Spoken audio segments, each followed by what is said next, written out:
Hey everybody, welcome to another video review.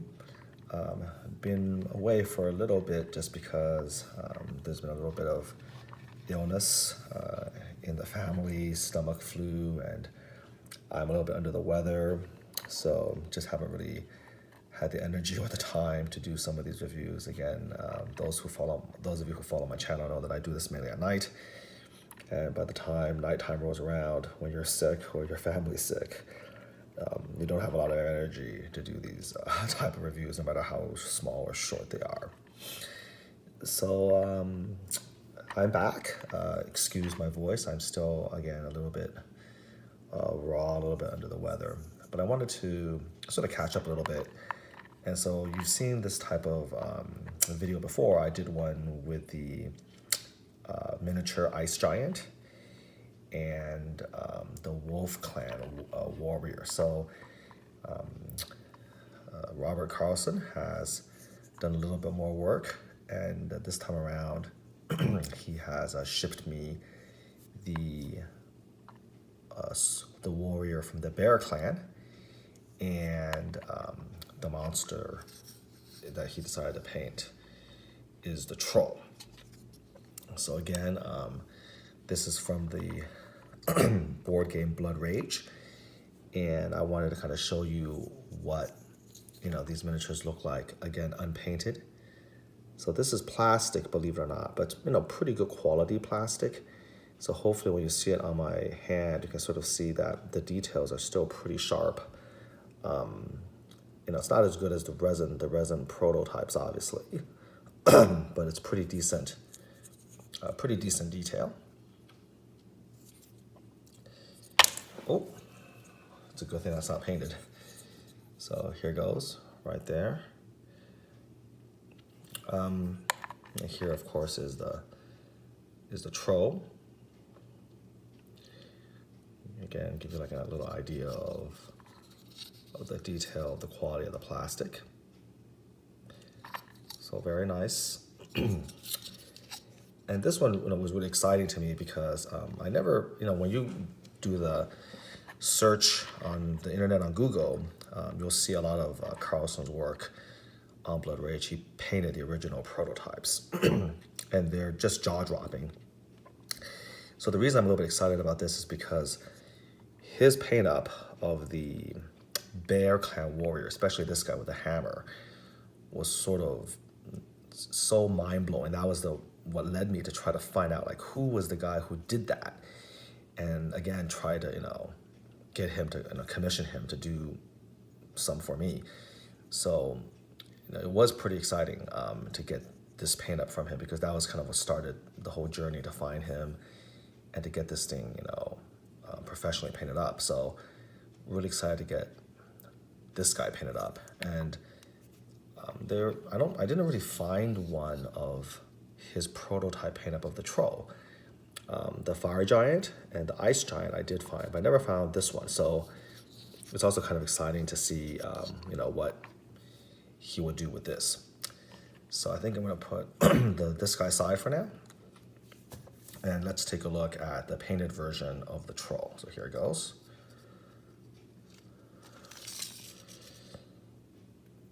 There you go, right here.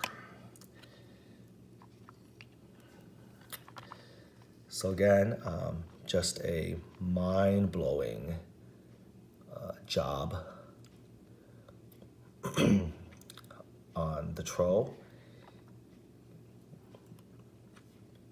I'm trying to get in close and just sort of show a little bit of the detail, the shading that went into it.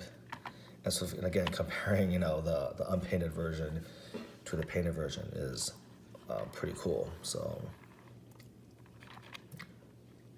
let's look on the side. Look at the back. Some of the detailing that he put in there. The rocky base. Very classy, very nice. So, all the detail is here. And then, Robert just sort of brought all of that out with the paint job.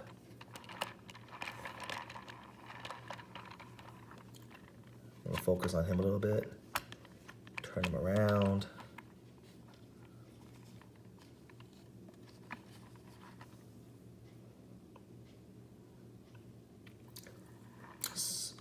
Again, it's so hard to capture the detail at this close a range because these are miniatures.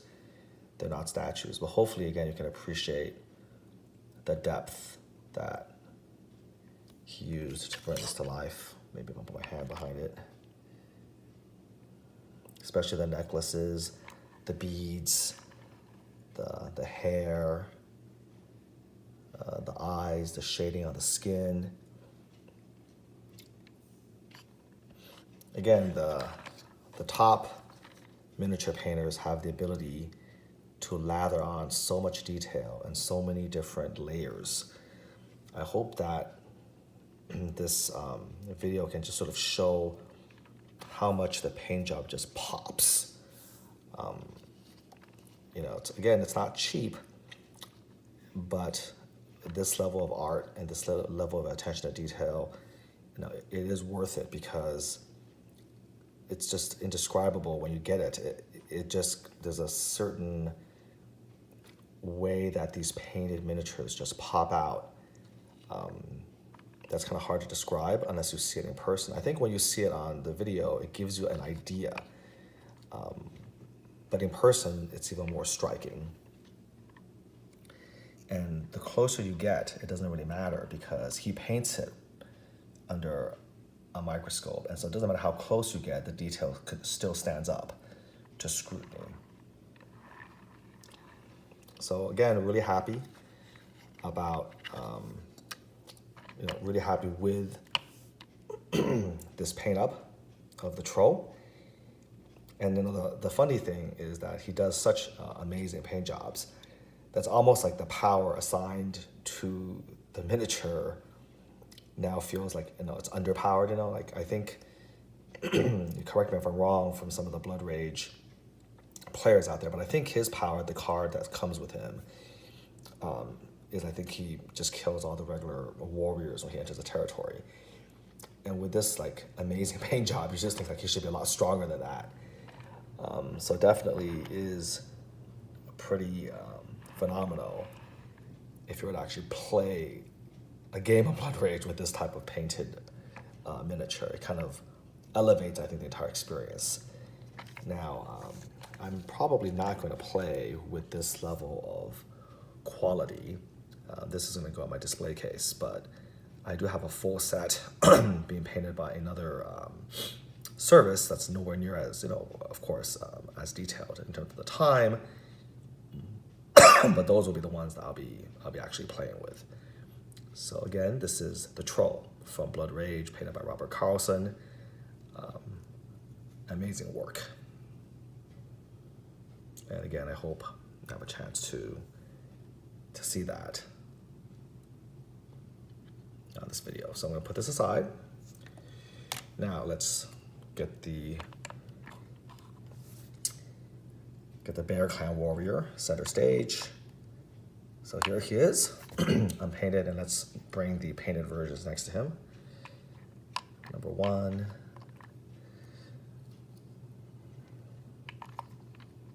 2.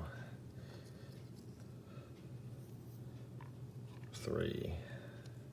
And 4. So hopefully, again, you can sort of tell how amazing the work is. Just sort of pops again. And bear in mind, this is on plastic. And the detail on plastic is a little bit softer, obviously, than resin. But it's pretty sharp, in this case. And so to turn this, which is what you get out of the box, into what you see here is just spectacular, for lack of a better word. Hopefully, again, you can sort of appreciate the amazing detail that went into this. And as usual, I told him to try to be a little bit creative and not make every single warrior identical. To make it obvious they're from the same clan, but to put little tiny differences so that maybe we can give them a little bit of individuality. Sort of the conceit that they're different members of the same clan rather than just doppelgangers in a board game. So, really love it. This is, I would say, about 90% to 95% as good as his prototype resin paint up. Which again, there are limits. You can't expect the paint up of a resin prototype to be the same as a plastic figure, but he came pretty darn close, which is a testament again to his skill. The back isn't quite as interesting, of course, as the front, but I think you can kind of still tell some of the detail work he used to bring a little bit of life and texture to the back of the cloaks. Turn it around. So there you have it. This is what the back looks like, unpainted. And you can see sort of the work he did. Painting it on the back. Again, it's a little bit tricky. You don't want to get too close or else it just blurs up. And it's so challenging, again, to properly bring into focus the details of something so small, Let's take this one, for example. I'm gonna try to hold it in my hand. So hopefully, there you go. Get a little bit more hopefully subtlety and nuance here. I think again you can see that if you get too close it just blurs out. So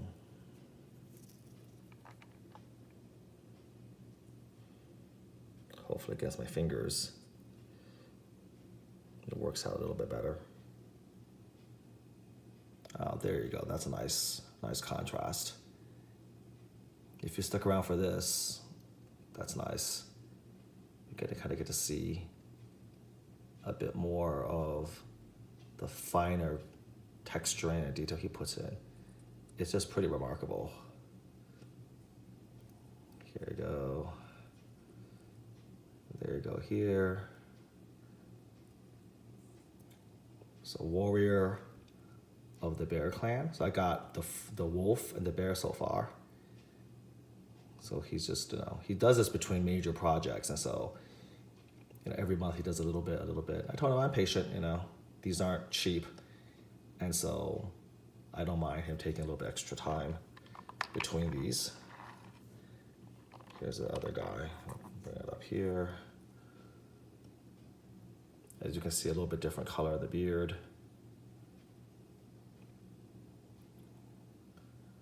Very nice.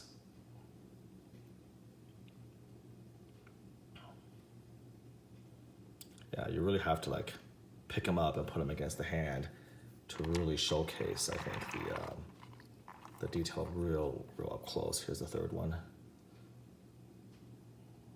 Beautiful, beautiful work.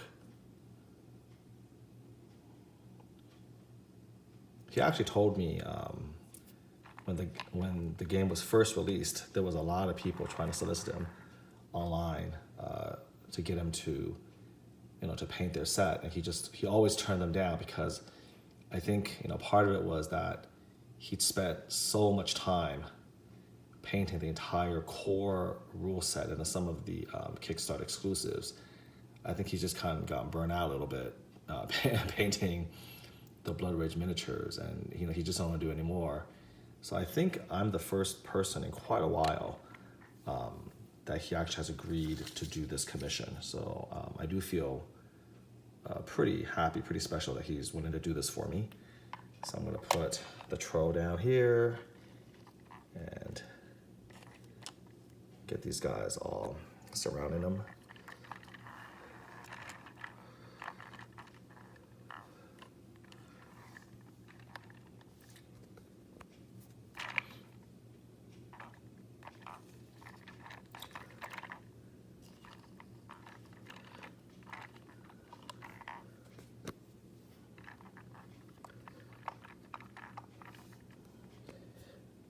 So this is it.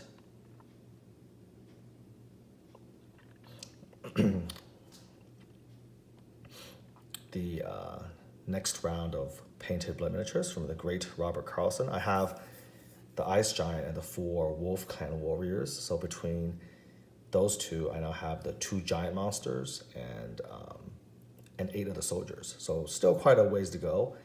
He's going to work on the Fire Giant this month. Sort of a busy month for him, so not going to take on too much. And then I think after that, we'll go back to working on some of the warriors and stuff. So there you go. Have them all sort of set up so you can kind of appreciate again the difference between an unpainted plastic figure and the art that results in this type of work here. All right, I hope you enjoyed that, and until next time, take care.